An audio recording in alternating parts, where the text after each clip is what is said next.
George 8, George 6. Respond to 28400 Alpine Way, cross of Alpine Ridge Road and Black Butte Road in Shingletown. To open incomplete 911 from the residents with banging sounds heard. Can hear someone sobbing or crying. And information on the earlier DV at this location back in April, there were 2 juveniles that were also at the residence. 127, are they confirmed 1144? A man suspected of killing his wife and 2 young daughters still on the loose tonight. Good evening. Thank you for joining us. I'm Mike Mangus. I'm Jennifer Scarborough. Shane Miller is suspected of murdering his wife and his 8-year-old and 4-year-old daughters in Shingletown Tuesday night, shooting each of them multiple times.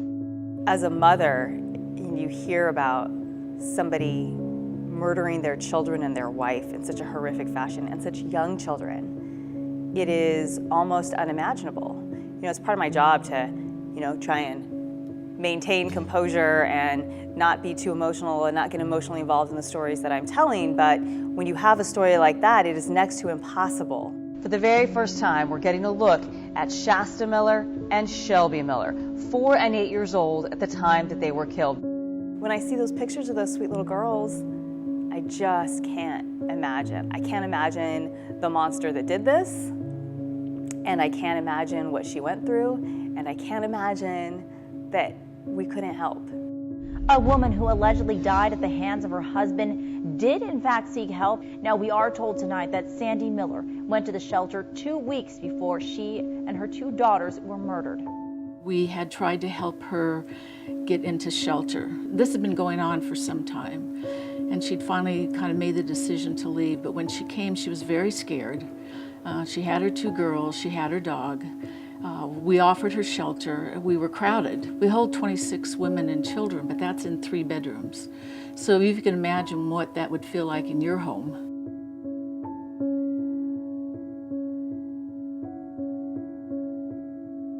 She declined to come in because she needed privacy and quiet, and we can understand that. All the women that come into our shelter need that.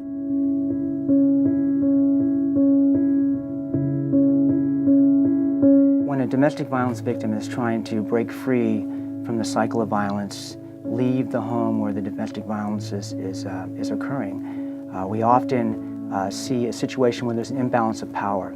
And that imbalance of power can occur in many ways, including financially. So it's often that the victim has nowhere to go, no money, no resources, and they're forced to return to the home where the batterer is staying. And that means nothing but trouble for the victim, for the children. So it's important for us in this community to have a place where victims of domestic violence and their children and their pets can go and be safe, and they can have time to escape that cycle of violence when it's most critical.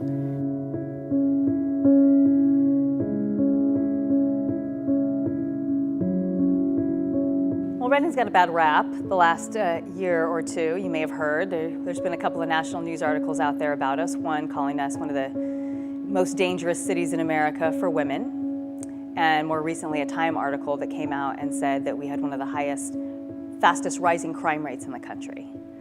So that isn't a positive thing. The increase in crime rates may be attributed to an increase in reporting of crimes like domestic violence due to the efforts of law enforcement and those in victim support.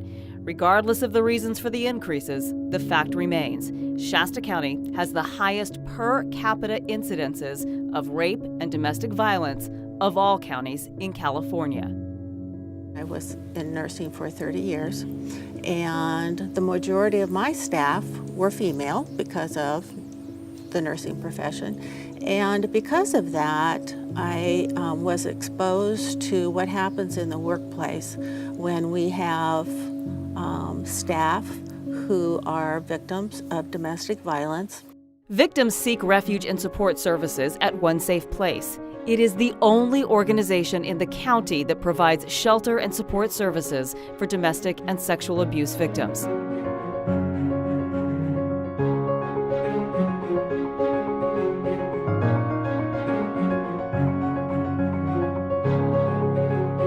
A A victim requires 60 to 90 days of treatment and support to have the highest probability of successful transition to a peaceful existence and self-sufficiency.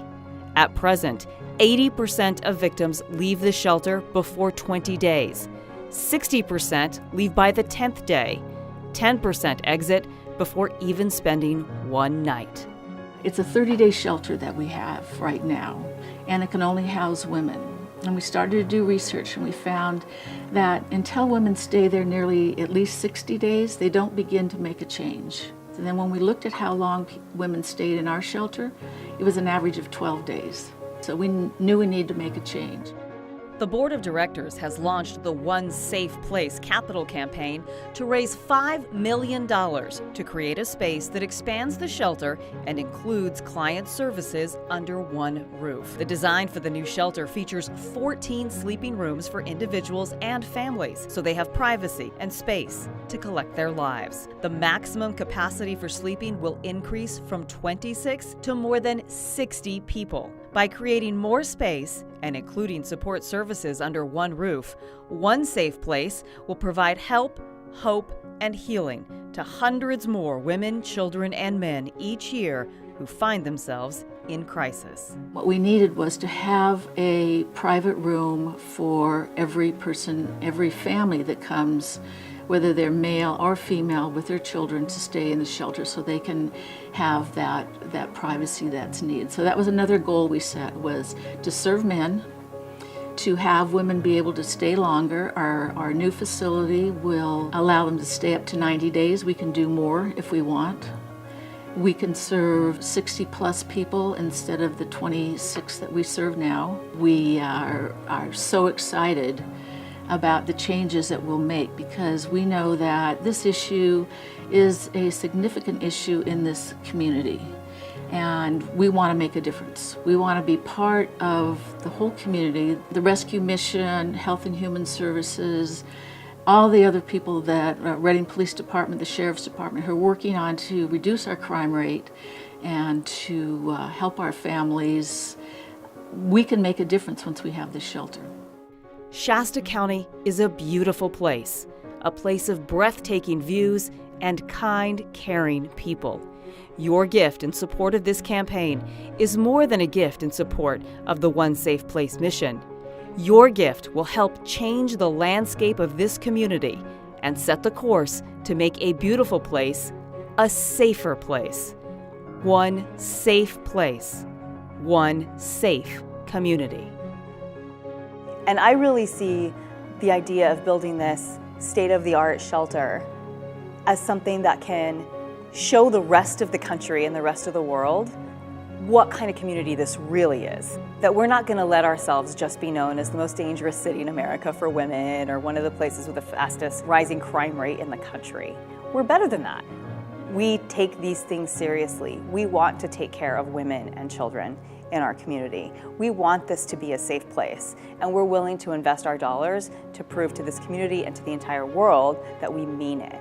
It's a chance for us to stand up together. This community is so generous and so giving, and we'll step up to do whatever it needs to be done. That's the foundation Reading is based in. We see something wrong and we make it right. That's what we do.